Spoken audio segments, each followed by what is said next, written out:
इतने लंबे वक्त से आप फिल्म में काम कर रही हैं, कभी आपको लगा कि लेंस के उस पार जाएं, डायरेक्शन साइड, प्रोडक्शन का side? Production side is, I feel production and direction are two things that are ulcer creating jobs. Ulcer बनाने वाले जॉब्स होते हैं. मतलब मैंने दोनों साइड्स देखे हैं. मैंने, क्योंकि ADF में Ajay has directed also, produced also. My father was a director, my father was a producer, my grandfather was a producer. So I've seen that side of it. When it's doing well also, जब अच्छे भी जा रहे हैं, जब बुरे भी जा रहे हैं, और जो स्ट्रेस होता है, जो टेंशन होती है, जो मतलब it's a very very high pressure job. It's a very very high pressure job and very very demanding. So honestly, I don't know. I don't know whether I have the stomach for it, really. जब राजू चाचा release हुई तब घर पे क्या scene थे?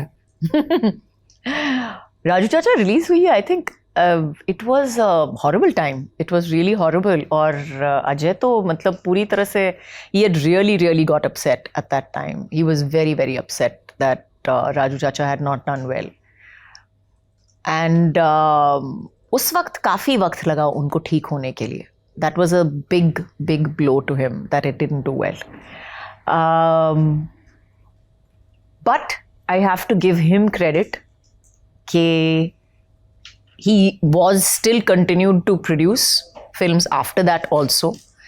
And क्योंकि ज़्यादातर लोगों के साथ होता है कि अगर एक इतना बड़ा धक्का लग गया तो मतलब पूरी तरह से बंद ही कर देते हैं. करते ही नहीं है कुछ उसके बाद. मतलब अपना हाथ जला लिया एक बार तो फिर वापस जलाने की हिम्मत नहीं करते हैं. But he continued, and till today, I mean, we are sitting over here and we are sitting over here and talking about Ma, which is one more production that we are coming out with. So I think that's kudos to him as a producer, really, to still want to give a quality product at the end of the day from a production.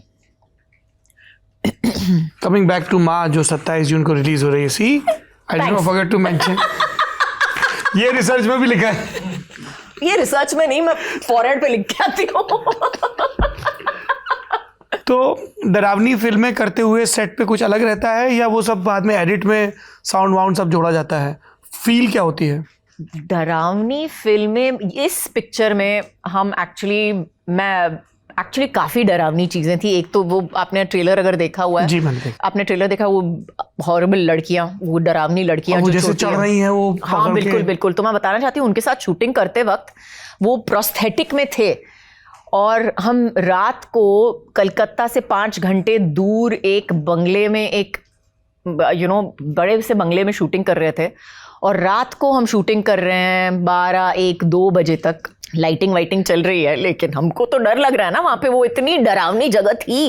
It's a very like eerie place. और side पे ये लड़की बैठी है मेरे कुर्सी पे. Aunty I love juice. You love juice aunty? I don't want juice. Juice मत मांग मेरे से. तो पहले फेस कवर करिए, निकाल, और फिर जूस मांग मेरे से. तो बिल्कुल, how can you, it's scary at night. आप बीच रात को शूट कर रहे हो, आपको पता नहीं क्या निकलने वाला है कहाँ से. आप एक कुर्सी पे बैठे हो, वेट कर रहे हो कि शॉट लेना है. And she is sitting next to you, aunty juice. तो फिर डर नहीं लगेगा तो क्या होगा? बट आई हैव टू से सब लड़कियां जो हैं बहुत ही आई हैव टू से मेहनती थी. और उनको देख के मुझे थोड़ी सी शर्म आई कि I should work harder, I should work longer. अच्छा, मुझे लगा आप कहेंगे मुझे शर्म आई कि I should have gotten juice for her. No, I shouldn't have got juice for her. लेकिन शायद मेरे बाल लंबे हो जाते. बाल लंबे कर लेती. Everything about them, they worked so hard and so nicely. तो मैं इतना ज़रूर बोलूँगी उन लड़कियों के बारे में कि कूडोज टू देम. वो बगैर वो प्रोस्थेटिक के भी काफ़ी अच्छे लगते हैं. और फिर सेट पे ऐसा भी होता था कि कोई भूत की कहानियां भी सुनाने लगेगा? अरे पता है एक बार ऐसा हुआ था. मैंने अलाउ ही नहीं किया. I band it. मैंने बोला नोबडी इज अलाउड टू से गोस्ट स्टोरीज ओवर हियर. हाँ, कहानी बतानी है तो मैथ्स और लॉजिक की कहानियां बताओ. कोई भूत की कहानियां बताने की जरूरत नहीं है. हम एज इट इज डरे हुए हैं, बैठे हैं यहाँ पे. एंड व्हाइल ग्रोइंग अप कभी इस तरह की कहानियां पढ़ी? बहुत सारी कहानियां पढ़ी हैं. बहुत सारी कहानियाँ पढ़ी हैं, बहुत सारे किस्से सुने हैं. इसके साथ ये हुआ, उसके साथ वो हुआ. But stories, just stories. मेरे मामा के साथ ये हुआ, अरे रियली, अजीब कहानियाँ, this just weird things. And then of course सबसे बड़ी चीज़ थी कि हम सब कहानियाँ ये रात को बता रहे थे एक दूसरे को. तो ये कहानी कितने सच थी, माइथोलॉजी थी, सच था, झूठ था, किसको क्या पता था. और at the end of it was only about scaring the other person and who is the first child to get scared out of that. कौन पहले डरेगा, वो ही गेम थी. तो आपने तो खूब डराया होगा. मैंने तो बहुत खूब डराया, सबको डराया, क्योंकि सबसे ज्यादा कहानियां मैं ही सुनाती थी. एक सुना दीजिए हमें. नहीं. ये show as it is 90 minutes का है. 4 घंटे चलेगा.